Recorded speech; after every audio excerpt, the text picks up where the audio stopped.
All right, welcome everyone to today's presentation of DBA Fundamentals. Today we're talking about advanced data types, specifically JSON, with my friend Damir. Today is November 9th, 2021. In the top right-hand corner of the screen, you should see all three of the leaders of the DBA Fundamentals group, Steve Cantrell, Shane O'Neill, and myself, Kevin Wilkie.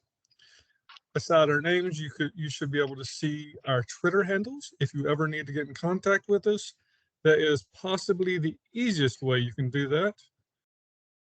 Below that, you see our wonderful social media accounts.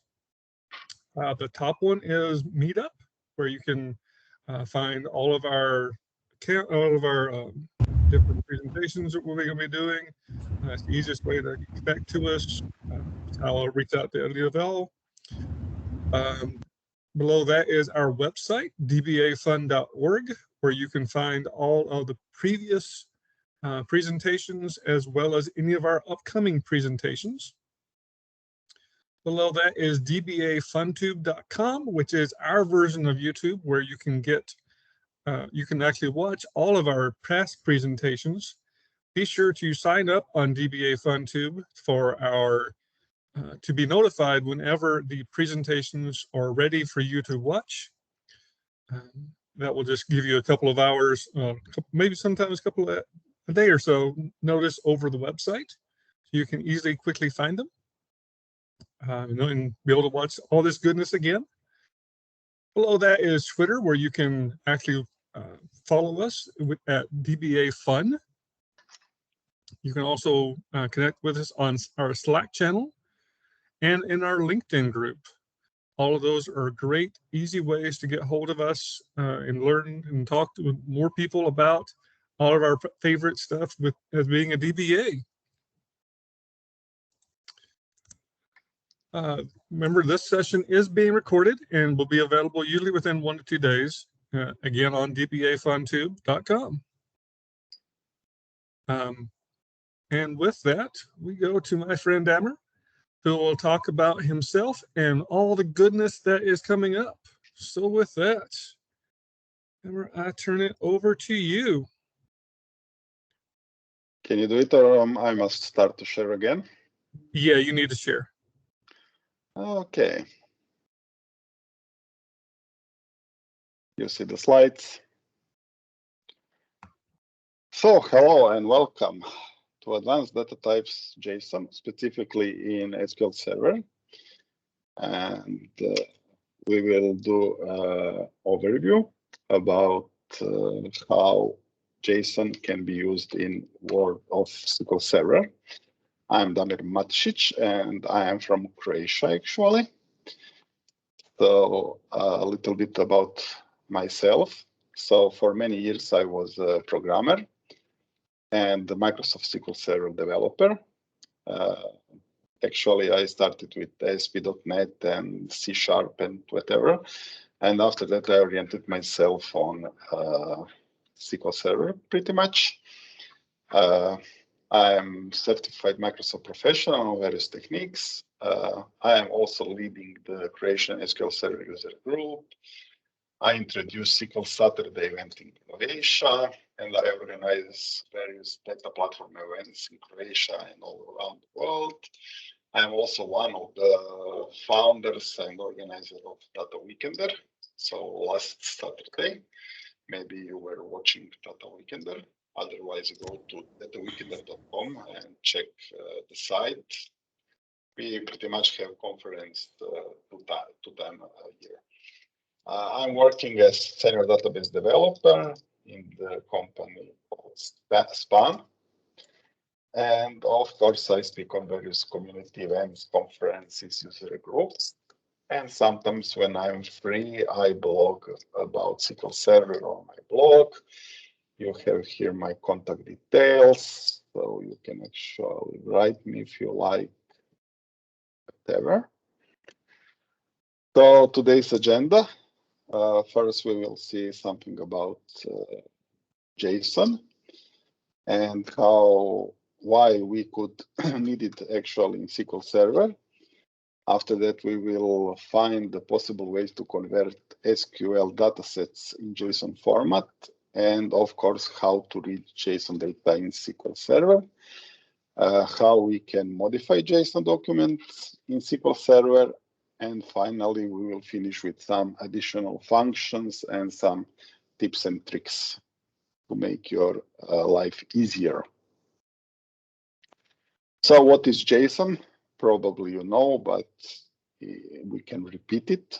It's actually JavaScript Object Notation, and this is a language-independent open standard format for data exchange between applications and services. You can actually store data in JSON format, and JSON format is simple and very popular. It is commonly used, for example, in Ajax applications, web services, NoSQL databases. So in simple words, JSON objects are human-readable lists of key value pairs. Now, if we are in some kind of venue, I would ask you who is using JSON in SQL, but let's keep it for now. So JSON is pretty simple, and actually it supports only 3 basic data types. So strings, numbers, and Boolean values, plus of course the null for representing null values. All other data types should be casted in one of these. As you can see, there is no date data type because dates are represented and processed as strings. A JSON string is a sequence of Unicode characters surrounded by double quotation marks. And of course, you have special characters that you must be escaped. And here on the screen, you can see the escaping rules for special characters. Control characters are like, for example, enter or something, are always represented by the backslash plus U and the code of that character. So maybe you think that it's similar to XML. Yes, similar, yes, but there are differences. So this is a representation of customer record, both in JSON and XML format. And of course, at the bottom, you can see the SSMS result set of the same record.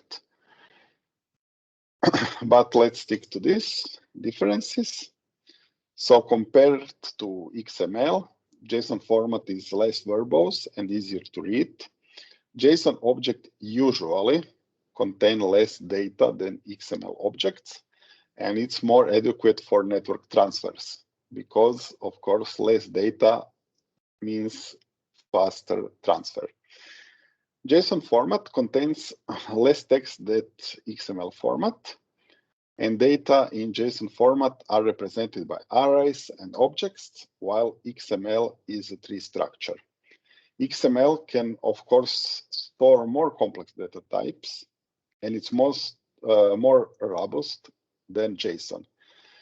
XML can store additional informations, while JSON can store only data.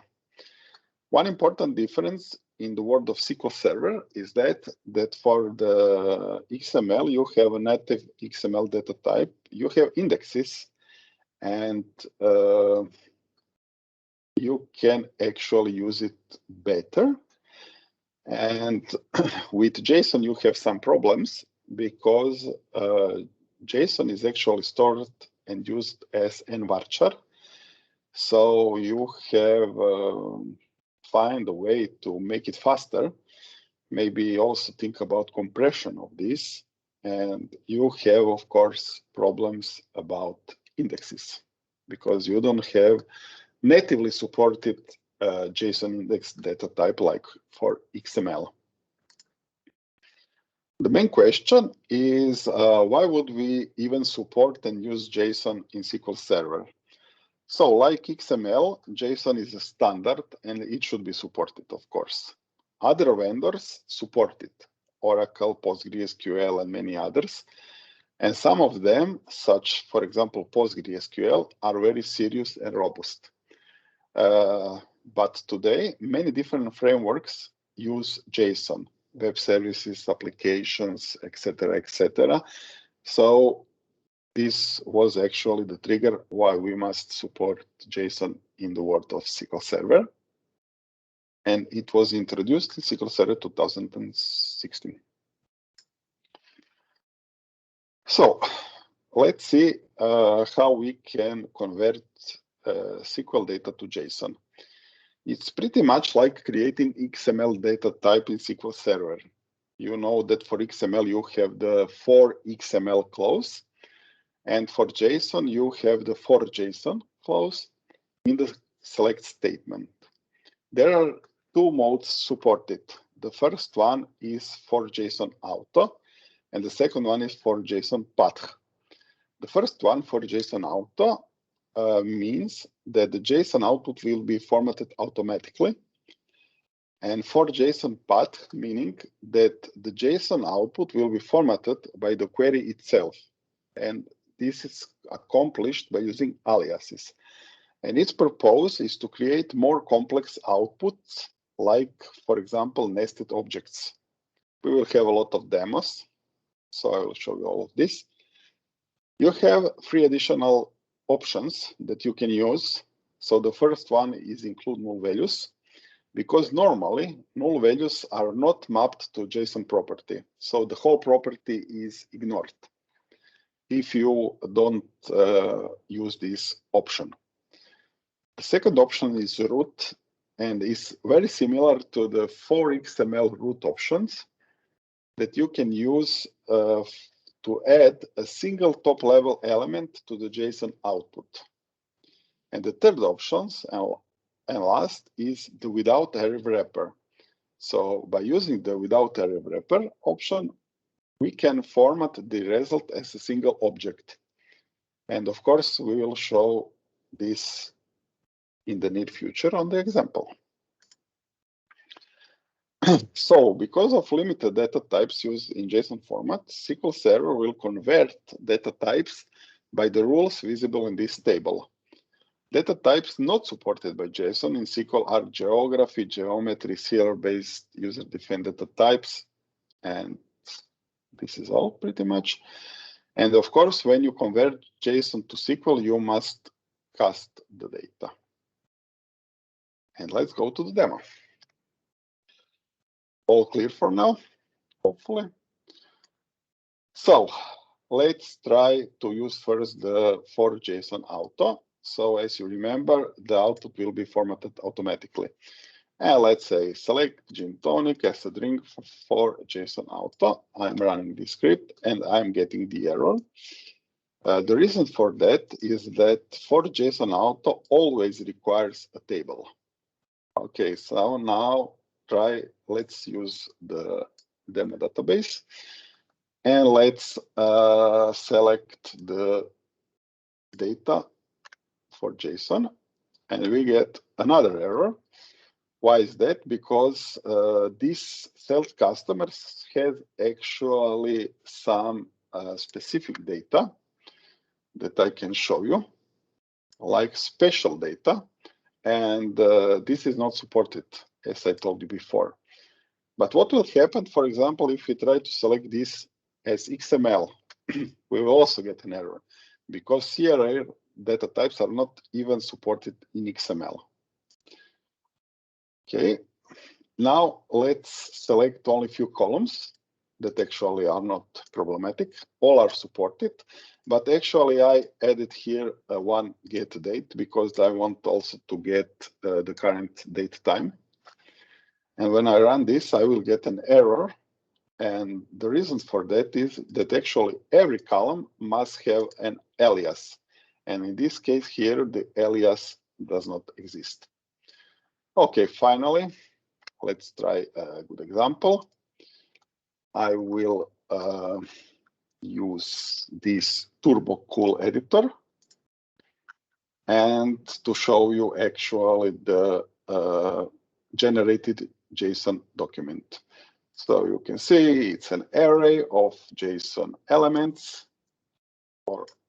and you have here customer ID, customer name, whatever. Special character are escaped, of course, like told before. And you can see pretty much that also the date is like formatted as a string. Okay. Let's, okay, of course, this is a tabular example.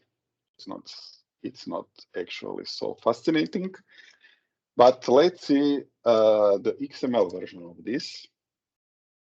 We will paste this here, also format. It's formatted already. And I told you that actually, usually JSON documents are smaller than XML documents. So if you see this document here, you have 1,500 characters. But in this case, in XML, you have only 1,000 characters. So usually, the key part of the sentence is usually. So usually JSON is smaller. But for example, if I am selecting this with elements, and this is actually for me more readable XML format than the other one. And if we see here, you can find that we have actually more characters than in the JSON document. So the second way to get SQL data to JSON is with for JSON path. Let's try it again without table. And this is actually working because for JSON path does not require a table. And remember before I told you that with for JSON path, we can create more complex data types by using aliases. So see here, I am selecting customers, and I want actually the phone number to create an object that's contact, and also fax number will be a contact. Let's run it. Let's copy this in the cool editor, format it, and now you get a nice JSON document that's actually more readable and it makes sense. So now you have here the contact, and you have phone and fax under this. So by using aliases, you can create these complex documents. But have in mind actually that when you are using these objects, they must be all connected. So it's impossible actually to use it in this way. So this example would actually work if would be written this way.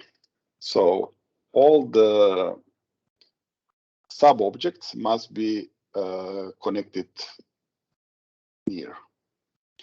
Okay, I was talking about null values that actually the null values are ignored. So I will show you now. I actually here made a switch case because I want to get to null values for my document. And notice here that the website URL is actually missing here and also here. So customer number 2 and 5 does not even have this node here because I didn't specify that I want to get the null value. So to accomplish this, you must use the include null values option. And this is the way of usage of this. Let's see it here for my document. And now on the customer number 2 and 5, you can see the website URL is actually null. So the null values are not suppressed anymore. The second option is adding a root node. So I will try to add a root node named customers. Okay, let's see what we accomplished here. Now I have actually a JSON object. I have a customer root element, and this is an array of 5 customers here. Great. And the last way to use this is that you have the option without array wrapper. So remember, on this example from before, you had this array, okay, and you have 5 elements. By starting this script, I will get actually here a document. I will try to format it, and you see that the array is missing. So there is no anymore the array. And maybe you wanted actually to combine these two, something like, I don't want to get the without array wrapper, but I want to add a root element called customers, of course. Let's try to run the script and you will get an error. So this is not supported. Actually, you cannot use the without array wrapper together with the root option. Okay. If you have some questions, maybe you can ask it now, or I can continue to the next part, which will be how to read JSON data in SQL Server. We have no questions, so you can continue right on. Okay. Like no questions. Okay. So, JSON to SQL. For this, you can use the OpenJSON. And actually, it returns an object that can be used just like a normal table or view. Depending on the usage, it can return data in 2 possible ways. The first one is the default schema, and the second one is with explicit schema. The default schema means that the schema is not specified, of course, and the explicit schema means that the user-defined schema, meaning that the return columns are defined by the user itself or by the developer itself. Okay, let's see the default schema first. When you don't specify schema for return result, the OpenJSON function will return a table with 3 columns: key, value, and type. The key actually is the name of the JSON property or the index of a JSON element. The data type of the column is nvarchar 4000, and the column does not allow null values. Value. This is the value of the property or index defined by the key column. The data type of the column is nvarchar max, and nulls are allowed. And the type is the JSON data type of the value. The data type of the column is tiny int, and you can see in this table on the bottom of the screen the possible values for this column and appropriate descriptions. Demo. Okay. OpenJSON with default schema. Let's use database. We have here a JSON document, and I will try to select star from OpenJSON and the variable of my JSON document. We have an error. Why? Let's try to investigate. JSON text is not properly formatted. Unexpected character J is found at position 11. Okay, let's copy paste this JSON document in our text editor. And notice here that actually here you have a problem. So this quotation is missing. And also, actually, this is okay. It's pretty much like 12 character, so it's not 11, but it's really near, and you could actually guess that the error is near this J. So you have here unexpected character J is found at position 11. Okay, good example. Now we corrected the error. And we actually get this table with 3 columns, key, value, and type. So this is maybe not so readable. Actually, it's readable, but this type maybe made a small confusion. 0 is null, 2 is number, 1 is string, and you have objects and arrays, whatever. So I actually create a small help function just for this demo here. And I will select again this document. So you can actually see that 1 is string, 2 is int, 0 is null, and so on, so on. Of course, we can select sub-elements. So I actually am trying here in this document, select the parent node. As you can see, I have some parents here, mom and dad, and actually I did select only these 2 values. What will happen if I'm trying to select a non-existing friends node? It doesn't not mean that I don't have friends, but in this example, I don't have friends. So I'm selecting the non-existing friend nodes, and I get an empty result set because this does not exist. But you can also, this was pretty much relaxed mode to use this syntax, but you have also the strict one. So when you want to select something in JSON strictly, so you specify this strict at the beginning.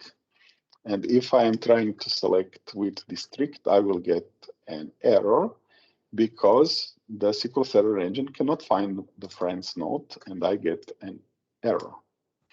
So this is strict is actually cool if you want to do some validations, for example, when inserting data in some tables, JSON data, and you want actually that the JSON document is, I don't know, valid, and it must contain something, whatever. So you could actually use these check constraints with the strict verb. Okay, let's select favorite drinks node. And you can see actually that I have 5 favorite drinks, and these are pretty much objects. It's an array of 5 objects. Okay. Here I have pretty much, okay, I have spaces in the key part. So I have the blog URL. This is okay, of course. Born after Woodstock and favorite drinks. I have spaces here, and I want actually to select favorite drinks with spaces. And this is all the wrong way to do this. So if you want to select this kind of nodes, so you must enclose this in double quotation marks. Now it's, of course, working. Okay, let's jump back to the slides a little bit, just to see about the explicit schema. So as I told you before, the explicit schema means that the schema is specified by the user itself. It's something very similar like reading XML data in SQL Server. We can specify our own schema when reading JSON data. In this case, the function will also return a table, but the output columns and their data types can be specified by the user, must be specified by the user actually. The schema for the JSON data can be specified by using the optional with keyword at the end of the OpenJSON function. Demo. I have actually more demo than slides, but this is okay. That's the way I like it. So see this example. This is the same JSON document like before. And now I'm doing this select star from OpenJSON. I'm putting this width part, and inside the width part, I'm specifying the column names and data types. So I have the name that can be found here. So SQL Server will try to find for this name. Blog URL, born, suppose, favorite drinks, blah, blah, blah. Let's select this. And it's all here. So I don't have any more just 3 columns. I have columns as many I want, of course, and I get the values here. But look at this example here. The favorite drinks and the parents are actually complex data types, so arrays and objects. And when selecting this, I was using this SJSON. What would happen if I forgot to use this SJSON? Let's try to run it. And as you can see here, they are null. So it's actually required that you know your data types and your structure of the data to be able to select this in the correct way. So if you forgot to specify this as JSON in the complex data types, you will get nothing. And in this case, you will get null values. Okay, one more thing. I will run this example. So as you can see, if you take a quick look, you will see that this is okay. As JSON, of course. Does maybe somebody see an error here?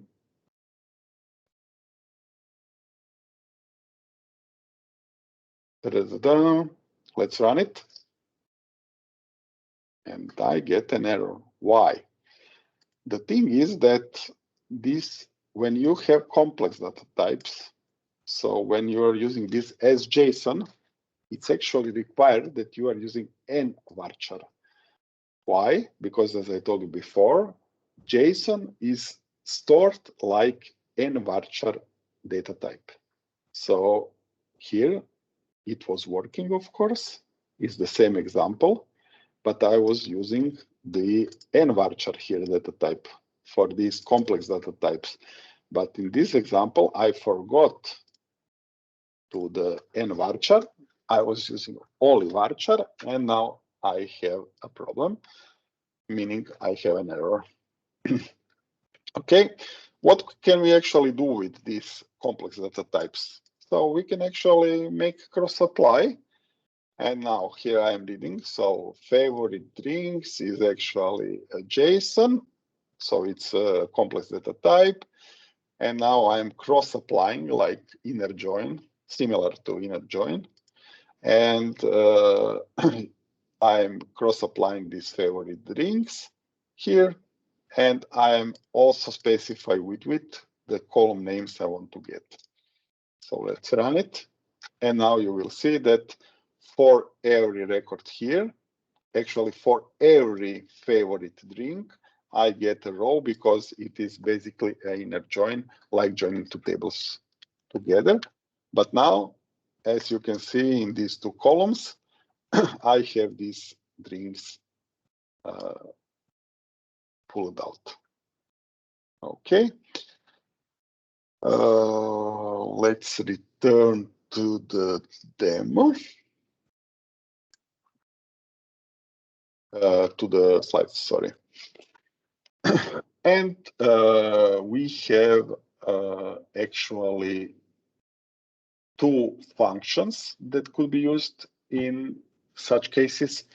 So the first function is JSON value. And this is one of the 2 functions with the purpose to extract values from the JSON text. The second one is JSON query, of course. And JSON value is used actually to extract primitive data types. So with JSON query, JSON value, you can only extract primitive data types. So null, string, number, or boolean. One important limitation of the JSON value function in SQL Server 2016 is that a variable as a second argument, so JSON path, It's not allowed. So you cannot use a variable. From SQL Server 2017, you can use the variable for the second argument of this function.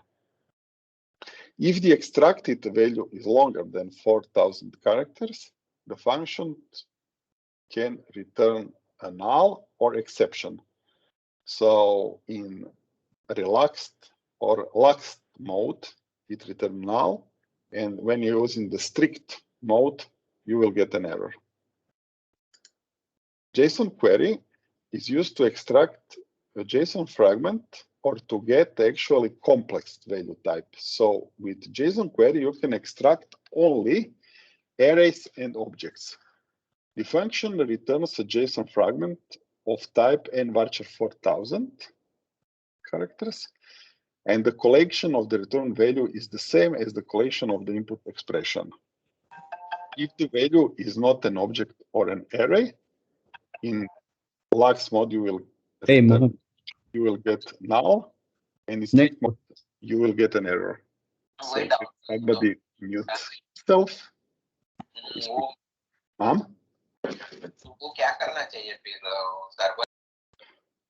Okay, let's jump on the demo.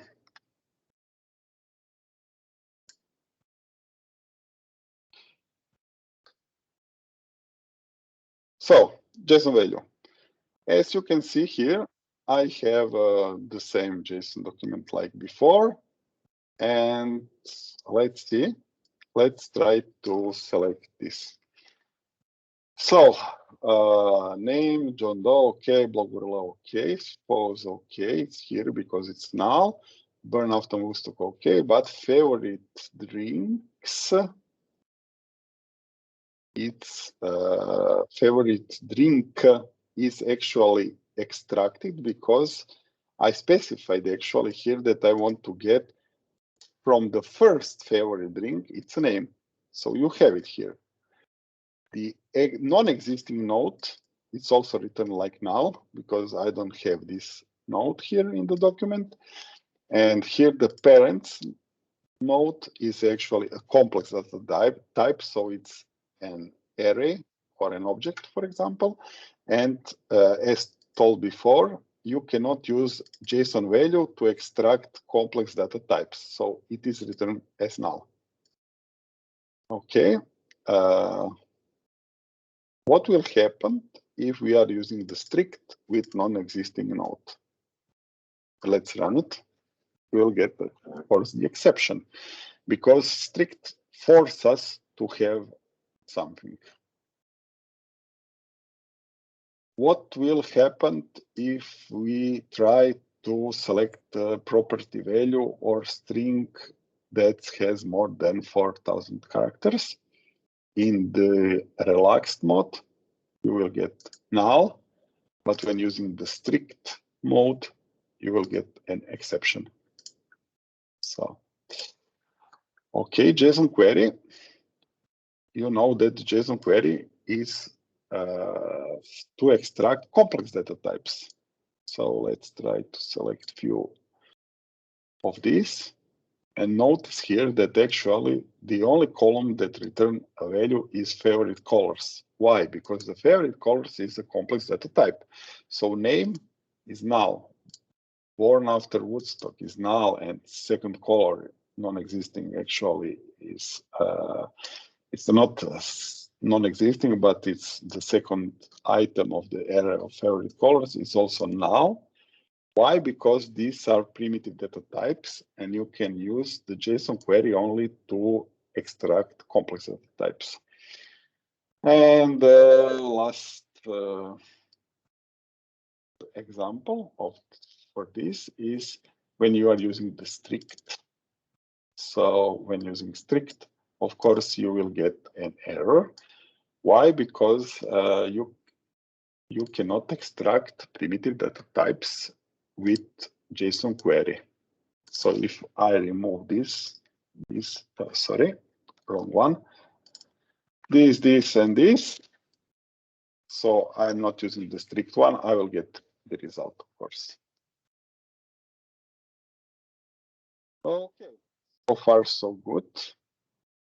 let's jump back to the slide.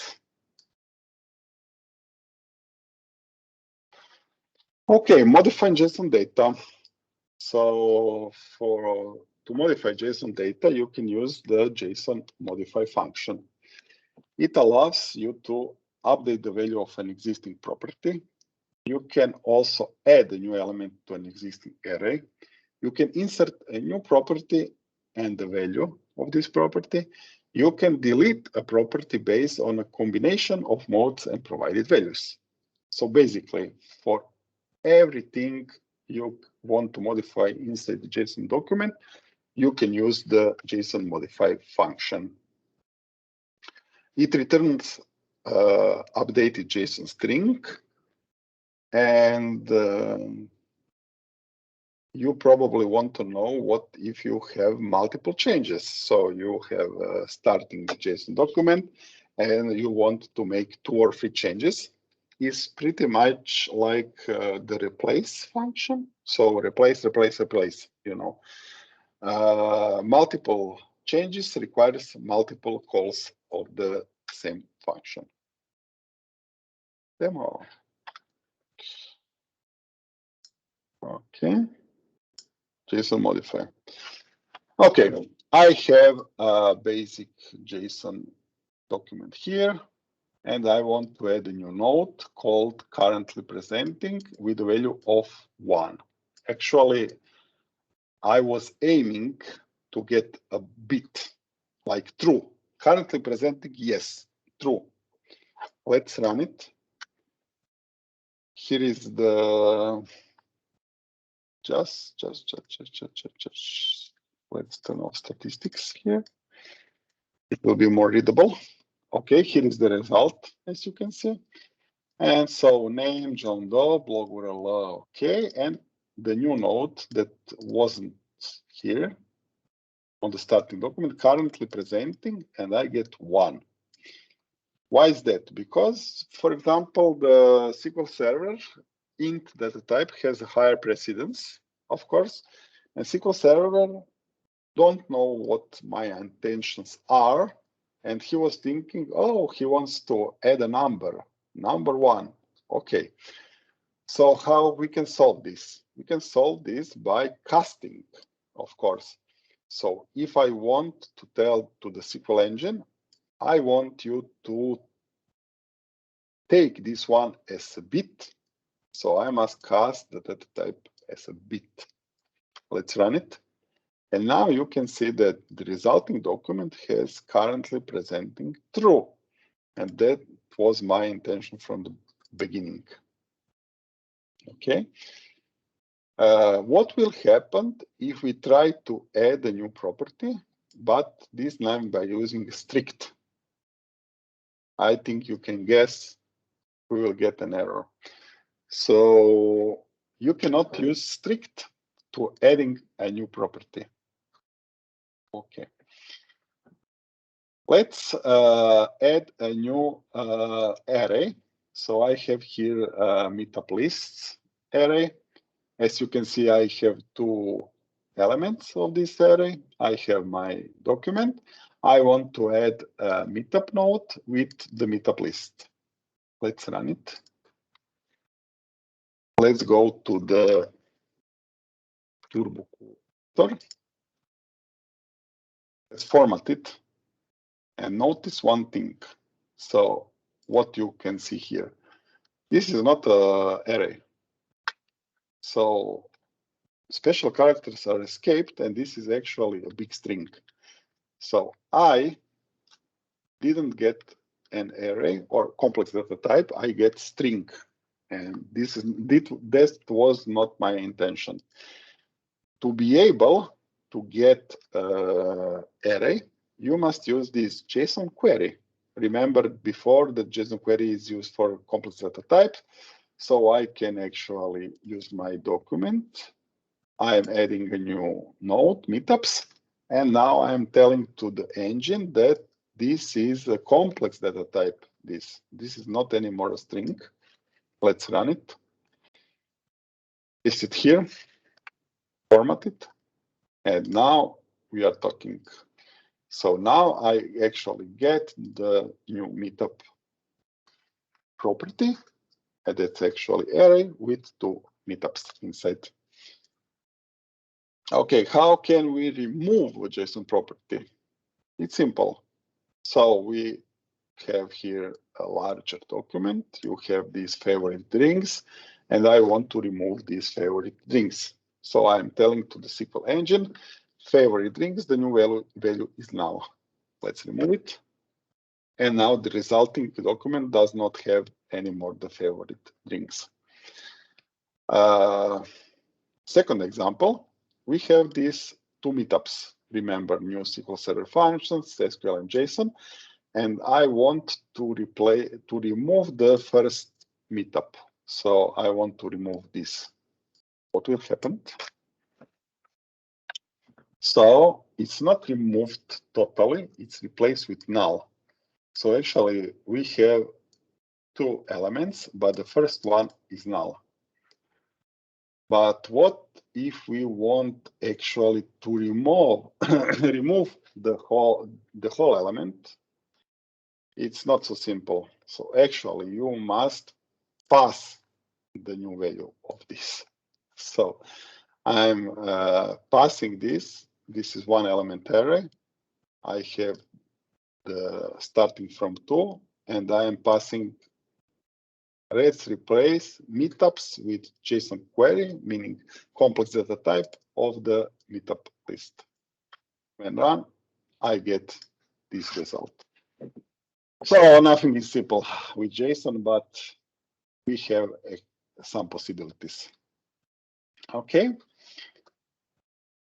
Let's see this example. I have here 2 meetups. I have 2 elements, and I want to replace the first one with a new value. And I can do it like this. So I actually replaced the first item here, meetups 0, with something about SQL functions, and this is the resulting value. Okay.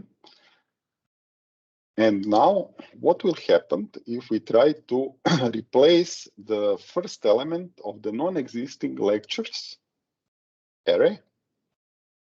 Let's try it. It happened nothing.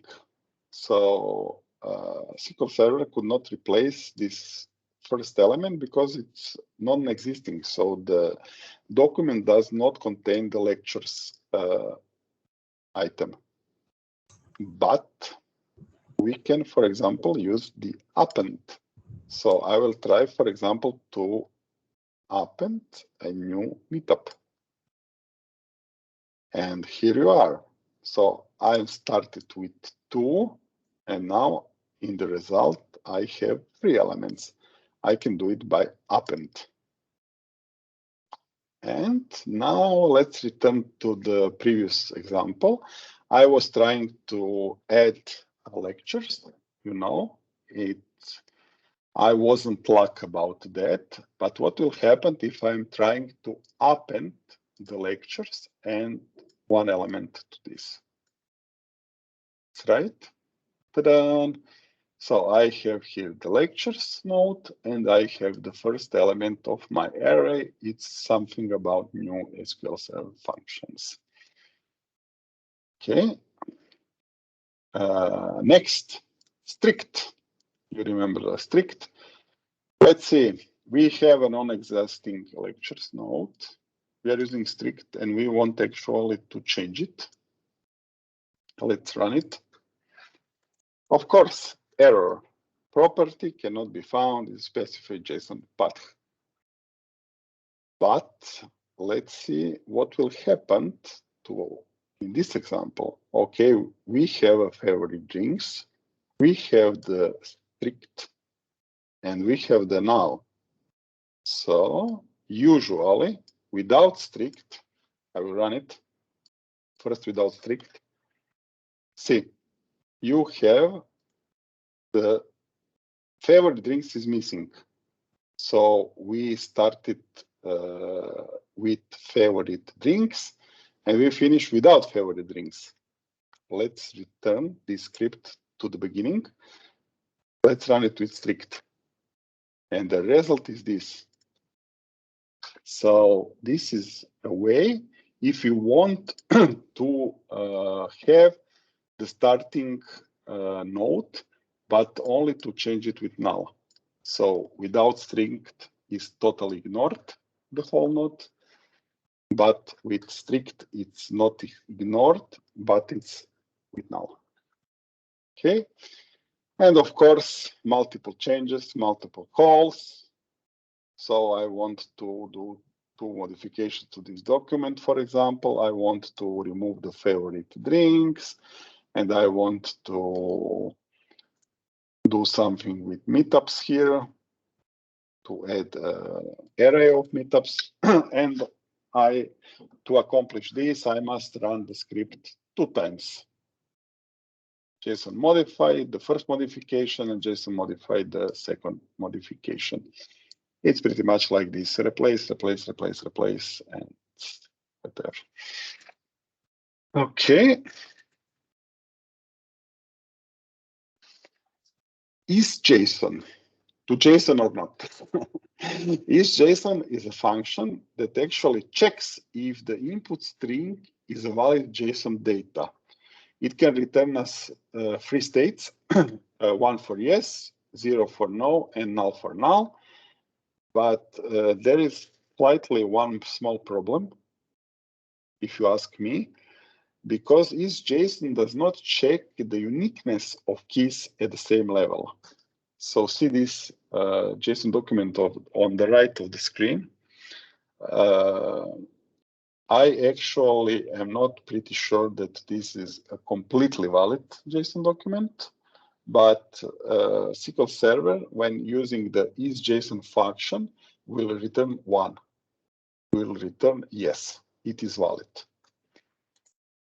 And some tips and tricks that now we will see on the demo before finishing.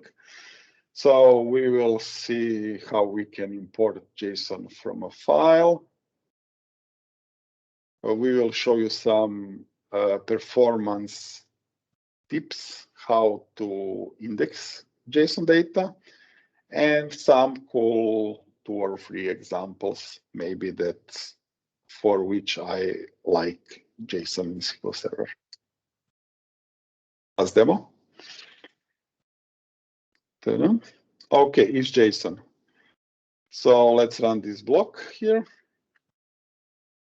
So for null is null, for 0 is not 0. If it is invalid, you get 0, and if it is valid, like this one, you get 1. But here we have 2 times name specified, and the result is 1. So SQL Server thinks this is a valid JSON document. Maybe is, but I actually don't see the point of this. Okay, one example of using JSON is, for example, this. I will create, imagine that you are storing some JSON configuration in your database, and your configuration is a valid JSON document. So I'm creating a table. As you can see here, app settings is nvarchar max, because JSON is stored like nvarchar data type. And I created this check constraint that is actually checking that ISJSON of these app settings must be 1. So you must, if you want to insert, it must be a valid JSON document. Also notice that null values are allowed, for example. So I will insert 3 values here. So first null, and this went pretty well. The second one is a non-valid JSON document, and I get an error. And the third one was a valid. Let's select this. I have only two values here. So the second insert failed because this check constraint was not working, and this was not a JSON value. Let's drop it. On my hard drive, I have a JSON document. It's a small one. So with using open row offset and bulk insert, you can actually read it.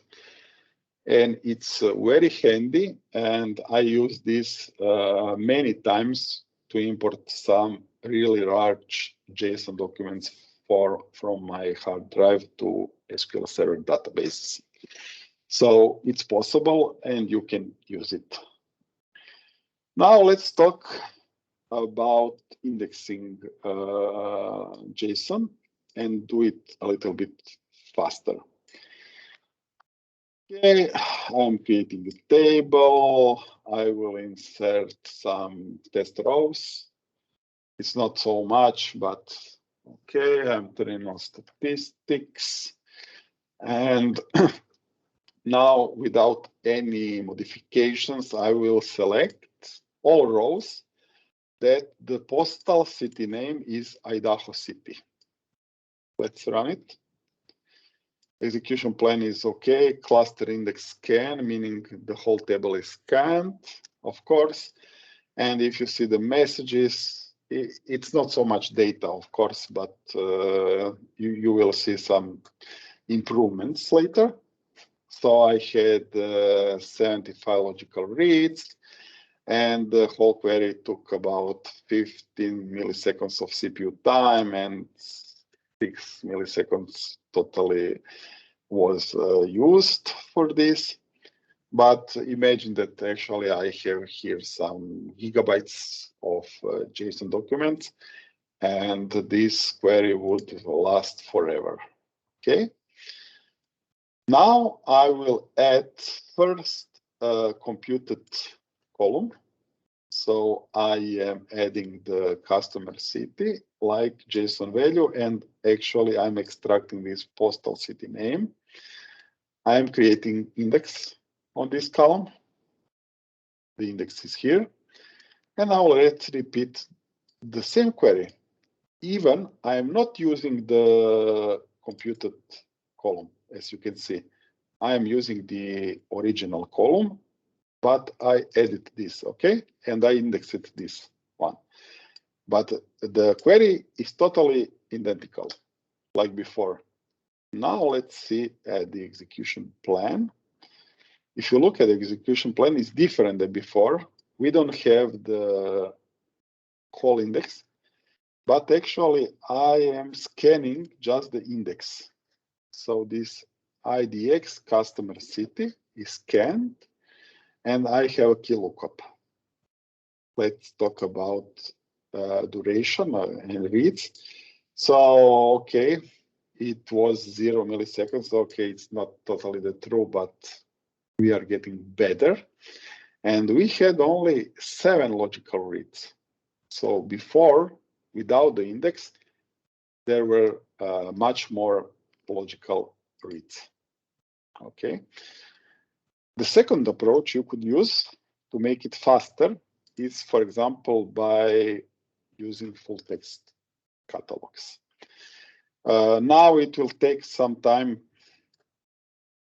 that this could work in the way I want it, because SQL Server must use this catalog and whatever. So for now, we have this exclamation mark. But if we wait enough long and repeat this query, this will sometime go away. But okay, we will not wait. But you see, you have the table value function, full text match. So now we are using the full text and also the clustering in a seek. And let's talk about performance. Now you have only 2 logical reads and also pretty much well-performing query. Also, you can use this for some other things. Like, for example, you can find all rows that contains the text heading, how it's read, and you're also using full text. Let's try to run this again. Maybe we have luck. Okay, the exclamation mark is gone, And we have actually only 2 logical reads, so this is really good performing. Let's drop it. Okay. You know, select star from sys databases where database is 1. You have 86 columns here. Imagine you have some production data. Your boss come to you and said, I want you to compare me 2 rows, column by column, and tell me all the columns that doesn't match, so that are different. Okay? Here are only 86, but you can also have 300 columns, for example, in some example. And by using JSON, this is pretty awesome and pretty nice. So in this example, actually, I will compare 2 rows from sys databases. So actually, I'm comparing the master and the model databases. If I run this query, I will get only these 9 columns that have different values. So 9 out of 86 are different, and you can see, well, the differences in these columns. So this is really great. For such example, this is great. Okay, you can, for example, use JSON to process comma-separated list of values, of course, but it's not really so great for this because you must take care that the input data is good and whatever. So I have here the comma at the end, and this is not valid. So actually, it's not so nice. But if you are 100% sure that your input data is okay, then you could actually use this in some example. And one cool thing with this JSON, and I'm often using this, is for compare row by row. So imagine you have for example, 2 databases, some master and the other one that you want to compare row by row. 2 tables on, for example, test and production on whatever you would like. Maybe you are making some synchronizations between 2 systems, of course, and you want in the fast way compare row by row. So of course this could be a problem because one row can have many columns, and then you have a problem because you must compare this column by column.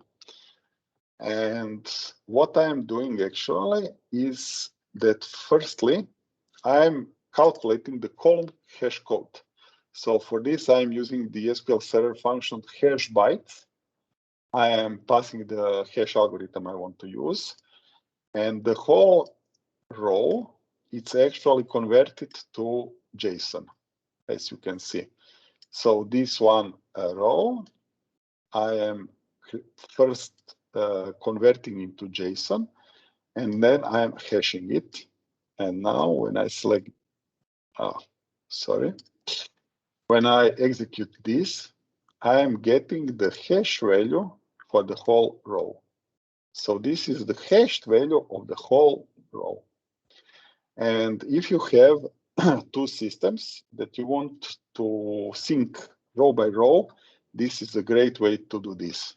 So actually, depending on how much data you have, you can calculate the hashes instantly, like in this example, or you could, for example, write it in a column like hash value, and then when you compare the 2 rows, you will see if the hash is different, then the values, some of these values are different.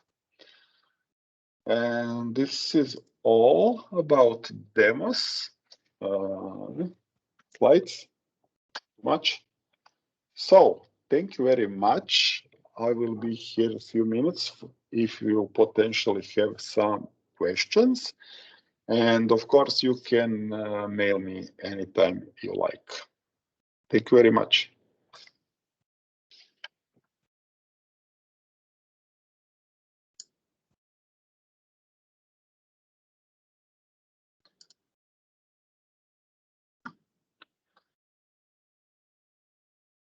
I think you can stop the recording maybe if you want to chit chat.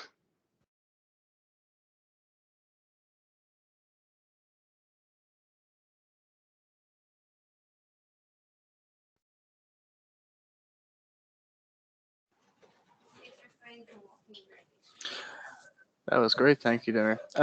Just wanted to ask a quick question. So you mentioned the use of strict, which is really good for properties in the JSON that's not there and you want to get an error message back.